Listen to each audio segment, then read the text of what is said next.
안녕하세요. 제 아내는 상당히 미인이었고 차림새도 근사했습니다. 바로 아내에게 반했고 반년 정도를 아내에게 끈질기게 구했습니다. 아내는 처음엔 정중히 그리고 냉정히 저를 거절하였지만 지극정성을 다하는 제게 어느 순간부터 마음을 열었습니다. 결국 아내와 연인 관계가 되었고 정말 많이 사랑했습니다. 처음엔 일방적이었지만 아내도 성실한 제 모습을 인정해 주었고 세상 부러울 것 없는 커플이 되었습니다.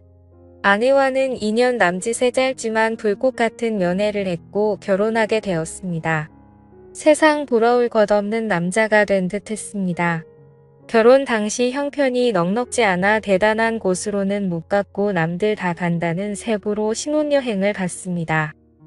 그래도 처음 겪는 외국의 풍경을 눈에 담는 것조차 가슴이 벅찼고 저희 부부는 그것조차 감격스러웠습니다.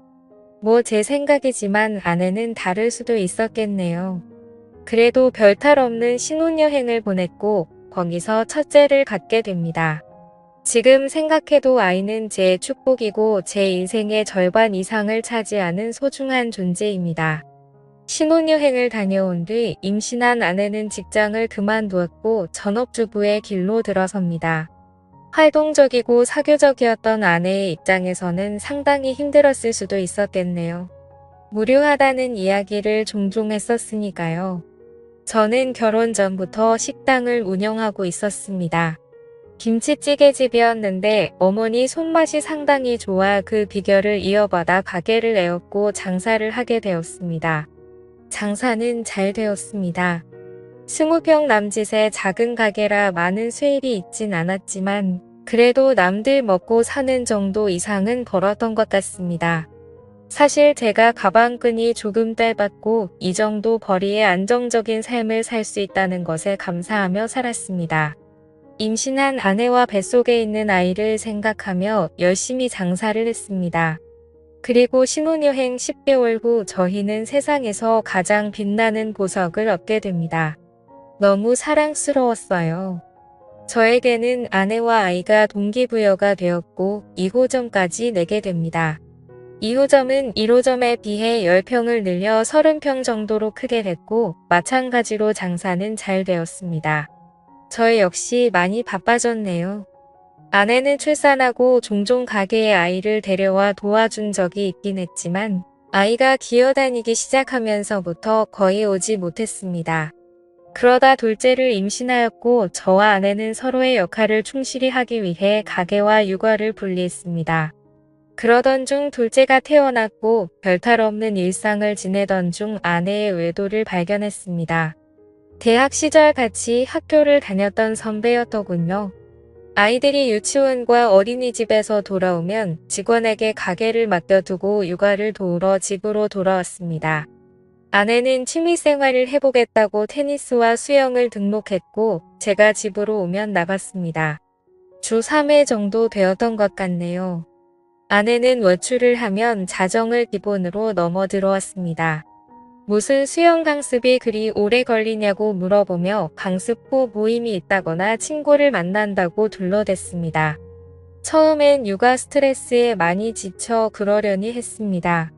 오히려 잘 놀다 오라는 말까지 했습니다. 가게 2개를 운영하며 잘 못 챙겨준 것도 미안했으니까요. 날이 밝아서 들어온 적도 종종 있었습니다. 그건 좀 아닌 것 같아서 그때마다 저는 화를 내었고 부부싸움으로 이어졌습니다. 그러던 중 종종 들르는 인터넷 커뮤니티에 다른 사람이 작성한 아내의 불륜 사연을 보았고 그때부터 찜찜한 기분이 들었어요. 어느 날 와이프 핸드폰을 몰래 보았습니다. 한 남자와 주고받은 카톡이 있었습니다. 내용을 보니 가관입니다. 그 남자의 은밀한 사진과 아내의 은밀한 사진들이 교차되며 대화가 오갔고 차마 입에 담기 힘든 낯뜨거운 대화들이 담겨져 있었습니다. 세상이 그렇게 믿었던 아내의 불륜이 이렇게 제게도 찾아왔습니다. 주저앉았고 망연자실했습니다. 한참 허공을 바라보다가 화가 치밀어 다 뒤집어 엎어버릴까 하다가 차분히 생각할 시간을 가졌고 다음 날 아내에게 조용히 말을 꺼냈습니다. 와이프는 당돌하게도 외도 사실을 순순히 인정하네요. 아니라고 해명이라도 하길 바랐는지도 모릅니다. 뭐 증거가 그리 나왔으니 발뺌하기도 어려웠겠지만요. 아내를 다그쳤고 저는 남자를 만났습니다. 카톡 내용을 들이밀었습니다. 그 남자도 처음 겪는 일이고 무서웠는지 저한테 있었던 일을 다 말해주더군요. 대학 선배였고 졸업 후 과 모임에서 만나 정을 키웠다고 합니다. 물론 아내가 애 딸린 유부녀인 것도 모두 알고 있었고요. 이야기를 들어보니 이 두 년 놈들 대단합니다. 가장 황당했던 사건은 주말에 저는 일이 있어서 못 갔던 여행을 그 남자와 아내 그리고 저희 아이들과 같이 갔답니다. 경기도 외곽에 펜션을 잡아 마치 아무 문제 없는 부부처럼 아이들과 함께 놀았고 심지어 1박을 하고 왔습니다. 당시엔 제가 일이 있어서 너무 미안해했고 친구네 부부와 간다고 하여 아무 의심 없었거든요. 그런 줄로만 알았었는데 아이들 입단속을 얼마나 잘 시켰는지 저는 전혀 모르고 있었습니다. 심지어 아내에게서 교차 체크한 결과 그날 부적절한 행위까지 했다고 자백받았습니다. 어떻게 사람이 이럴 수 있을까요? 아이들을 방에 재우고 다른 남자와 바람을 피울 수 있는지 지금 생각해보면 이건 도저히 사람으로서 용서가 안 되는 일이었지만 무릎 꿇고 사과하는 아내에게 그간의 정이 남아있어 바보 같게도 저는 용서를 해주고 맙니다. 제가 등신이 많네요. 그때 봐주는 게 아니었는데 애들도 둘이나 했고 처음 당하는 일에 어안이 벙벙했단 터라 애석하게도 저는 용서를 해주었습니다. 미친 듯이 화가 났지만 그래도 아내를 너무 사랑했습니다. 모든 게 못난 제 탓이라니 했고 앞으로의 미래만 보고 원상태로 돌리려 많이 노력했습니다. 주말이면 아내와 아이들과 함께 매주 놀러갔고 의식하지 않으려 그간의 일들을 입 밖에 꺼내지도 않았습니다. 아내도 많이 달라지는 듯 했고 자정이 넘어서에 들어오던 위험한 외출은 거의 없어졌습니다.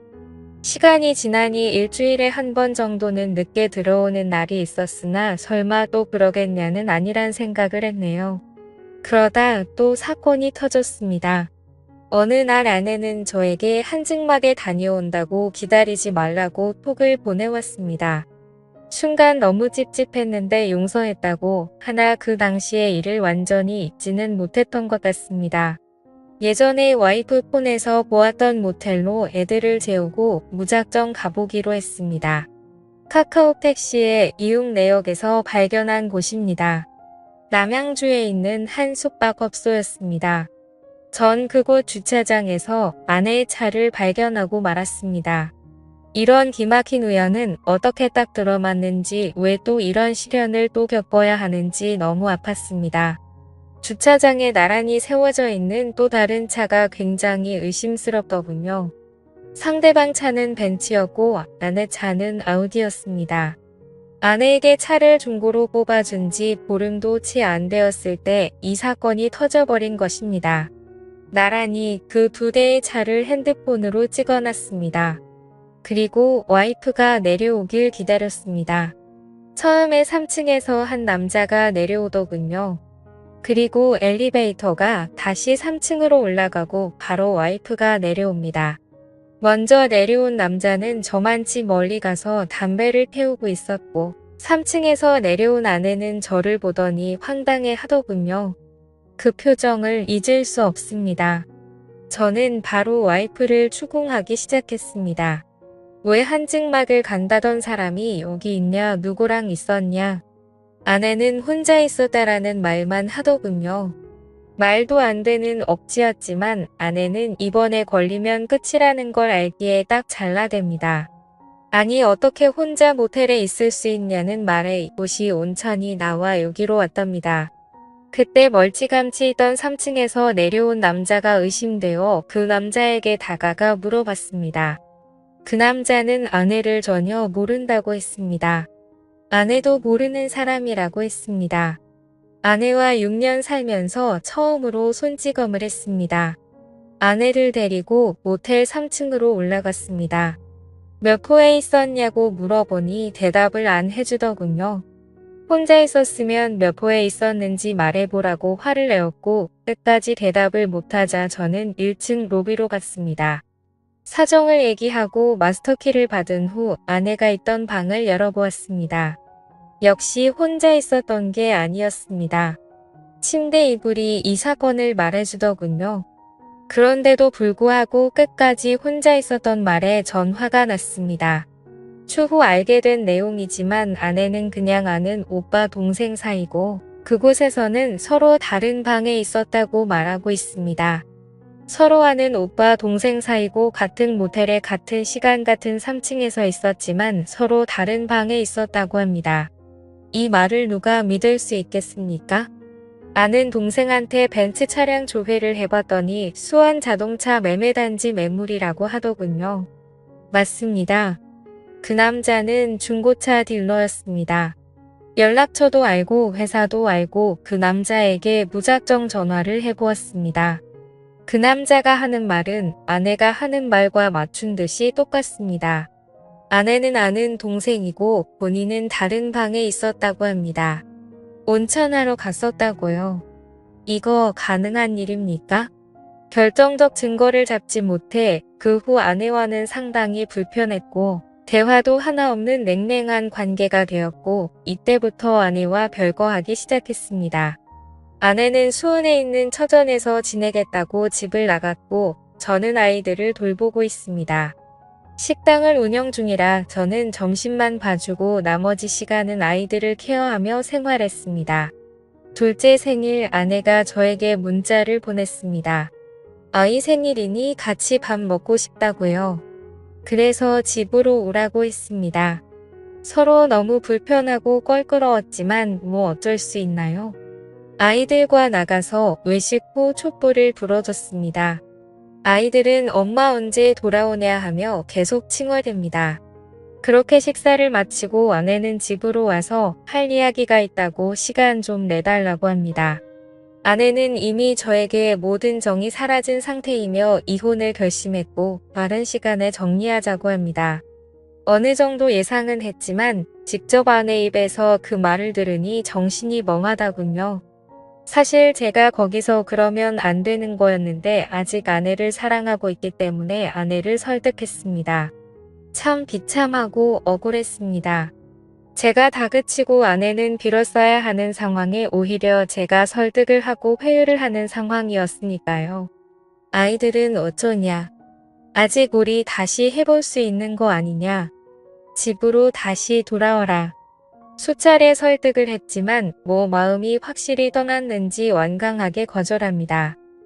저도 대화를 하다 보니 어느 정도 포기가 되었고 소송 이혼을 하고 싶었지만 합의로 최대한 아내에게 맞춰주었습니다. 자동차와 적금 2천만 원, 현금 5천만 원 주기로 하였고 양육비는 안 받는 걸로 했습니다. 그래도 한때는 뜨겁게 사랑했던 그 여자를 그렇게 보내주었습니다. 그날 모텔에서 있던 사건은 의문만 남기고 끝나게 되었네요.